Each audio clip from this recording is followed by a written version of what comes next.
अखिल भारतीय सैंसवन भातु समाज संघ के श्री दीपक कुमार जी, अपर उपायुक्त जी ने अभी स्वागत किया माननीय केंद्रीय मंत्री जी का। और अब उसके बाद श्री राजेश सिसोदिया जी मंत्री साहब का स्वागत करेंगे।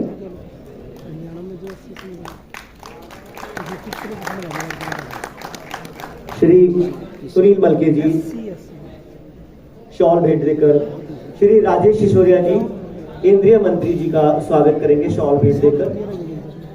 तालियां नहीं बज रही हैं।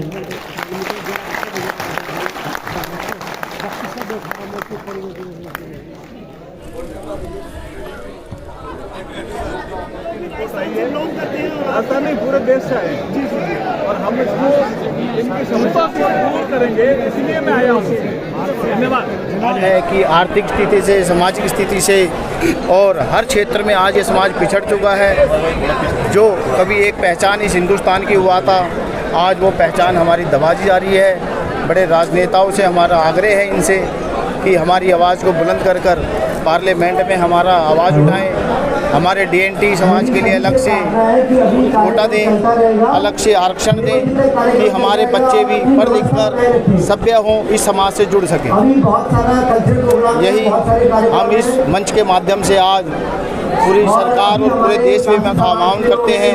आगे भी बढ़ बढ़कर हम ऐसे और भी प्रोग्राम करेंगे कि जिससे हमारे समाज का उद्धार हो। सरकारें हमारी तरफ भी देखें, दूसरे राज्य भी, दूसरे मुख्यमंत्री भी हमारे तरफ देखें कि जो आज हम इस पिछड़ रहे हैं हर चीज़ से, वो हमें ज़रूरतें हमारे बच्चों को और हमें दी। आपकी कड़ी में योगेंद्र चंदोलिया जी को जोड़ने के लिए, नोडल के लिए बोला है, क्या है उसके बारे में वो बता दें। इसमें जो कड़ी में जोड़ा गया, हम योगेंद्र चांदोलिया जी के पास अपने घुमंतू समाज का लेकर विषय गए थे और इन्होंने बड़ी गंभीरता से लिया। इन्होंने ही हमें कानून मंत्री जी से समय दिलाकर इस प्रोग्राम में आने का आह्वान किया, जिसमें कि माननीय मंत्री महोदय जी आए हैं, हमारी आवाज़ सुनी है। हम आगे भी योगेंद्र चंदोलिया जी की अध्यक्षता में और भी ऐसे प्रोग्राम करेंगे, क्योंकि अभी तक किसी नेता ने हमारा साथ नहीं दिया। हिंदुस्तान में इस 78 सालों में पहली बार हुआ है कि किसी नेता ने हमारा दामन पकड़ा है, हमारा हाथ पकड़ा है, हमारे दर्द को समझा है, हमारी पीड़ा को समझा है। ये पीड़ा हमारी जो हमारे दिलों में थी, आज लो बनकर उभरी है। हम इनकी अध्यक्षता में आगे भी ऐसे काम करते हैं। अनिल जी, क्या अभी तक कोई ऐसी डेट निर्धारित की गई है कि इस समय तक हमारी बात सरकार ने मानी तो ठीक है, अन्यथा हम फिर अपना रुक आंदोलन करेंगे या फिर हम दिल्ली में लोगों को बुलाएंगे, ऐसा कुछ? नहीं, ऐसी अभी हमने कोई रूपरेखा नहीं कही। हमारा आज का एजेंडा था सबसे पहले आज के कार्यक्रम पे कि आज इस मन से अगर सरकार, आज आपने देखा भी अर्जुनांग मेघवाल जी हमें वादा भी करके गए हैं कि हमें राजनीति के क्षेत्र में, शिक्षा के क्षेत्र में जो कानून हम पे लगे हैं उससे हमें मुक्ति भी दिलवाएंगे।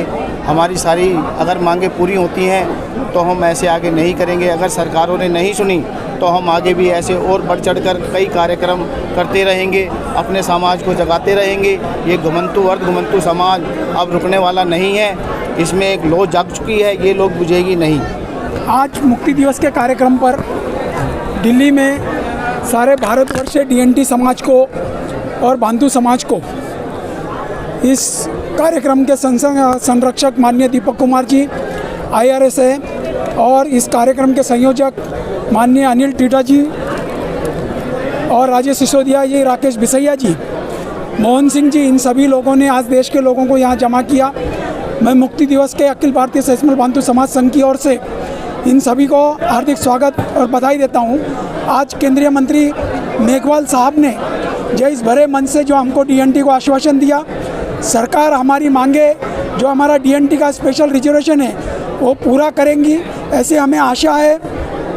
मनमोहन सिंह के राज में ऋण आयोग आया था, तब भी हमें कुछ मिला नहीं।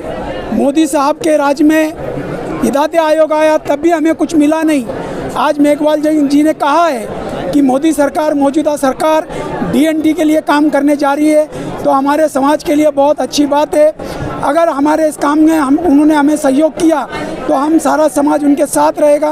अगर हमें और भी पीछे रखेंगे तो हम दिल्ली के अंदर लाखों लोग जमा करके हमारे हक के लिए लड़ाई लड़ेंगे और ये जंग आज से 73वें मुक्ति दिन से शुरू हो गई। हम नहीं रुकेंगे जब तक हमारा हक मिलेगा नहीं, तब तक हमारे लोगों के दिलों में हम अंगार जला के हमारे हक के लिए लड़ेंगे।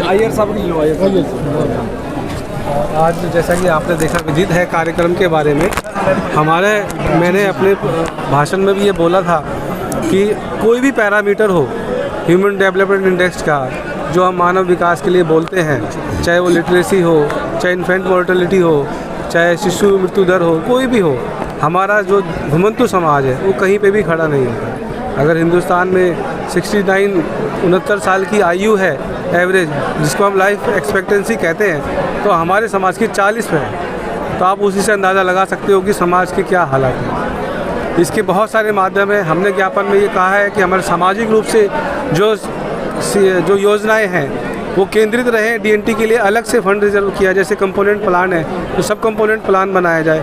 और हमारी मुख्य मांग ये रही है कि जो सुप्रीम कोर्ट का जजमेंट आया है जो वर्गीकरण की बात करता है, हमें ये लगता है कि ये समाज जो दलित समाज में हो चाहे ओबीसी में हो, और जातियों के मुकाबले में जिनकी 20 एकड़ की ज़मीन है, उसके मुकाबले में एक व्यक्ति इस समाज का जो किसी की ज़मीन ही नहीं है, जो घुमंतु है, वो कैसे मुकाबला कर सकता है। तो हम ये चाहते हैं सरकार से कि सरकार इस पर ध्यान दे और वर्गीकरण को थोड़ा सा सीरियसली ले, ताकि वर्गीकरण हो सके और जो इनका हक है, जो 78 साल से ये लोग पीछे रह गए हैं, उनका हक मिल सके। देश के अंदर घुमंतु और अधघुमंतु की क्या जनसंख्या है?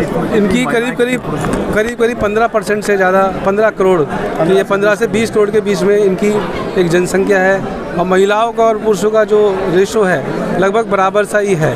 लेकिन अगर हम ये बोलें कि महिलाओं लिटरेसी, हेल्थ और कोई भी पैरामीटर, महिलाओं की हालत ज़्यादा ख़राब है, क्योंकि महिलाएं हमारी काम भी करती हैं और बच्चों का भरण पोषण भी करती हैं। आज के आश्वासन का कोई समय सुनिश्चित किया है कि कोई समय सुनिश्चित नहीं है, ऐसा कोई समय नहीं है। सरकार से हमने दरख्वास्त करी है, निवेदन किया है। ये साल, 2 साल, 6 महीने कब तक? हमें नहीं मालूम, हो सकता है हमारे जीवन काल में भी पूरा ना हो, लेकिन ये लड़ाई है, संघर्ष की है, क्योंकि इसमें बहुत सारे मुद्दे ऐसे होते हैं, बहुत सारी जातियाँ हैं, जैसे आपने देखा विरोध भी करेंगी, लेकिन हम तो खाली अपने अधिकार की और हक की लड़ाई कर रहे हैं। योगेंद्र यादव ने कहा कि अपने भाषण में कि हम लोगों को उस लिस्ट में आना है जिस प्रकार से SC/ST की लिस्ट है, उसी प्रकार से हम लोगों की सूची होनी चाहिए और सरकार इस पर जल्द फैसला ले। हमारा ऐसा मानना है कि सरकार, सुप्रीम कोर्ट ने रास्ता खोला है, हम अब नया कुछ नहीं मांग रहे हैं। पंजाब में, हरियाणा में, महाराष्ट्र में, कर्नाटका में सेपरेट रिजर्वेशन दिया गया था, जो एक सूची रिजर्वेशन के अंदर, रिजर्वेशन जिसे बोलते हैं हम, इसको वर्गीकरण कहते हैं, वो दिया गया था, जो इस जजमेंट से पहले एबोलिश किया गया था। तो सुप्रीम कोर्ट ने उसी जजमेंट के बेसिस पे ही जजमेंट दिया है कि ठीक है अभी आपको राइट है, आप स्टेट एम्पिरिकल डाटा के बेसिस पे कर सकता है। और एम्पिरिकल डाटा काफ़ी है जो ये बताता है कि इन समाजों की हालत बहुत ही ज़्यादा ख़राब है।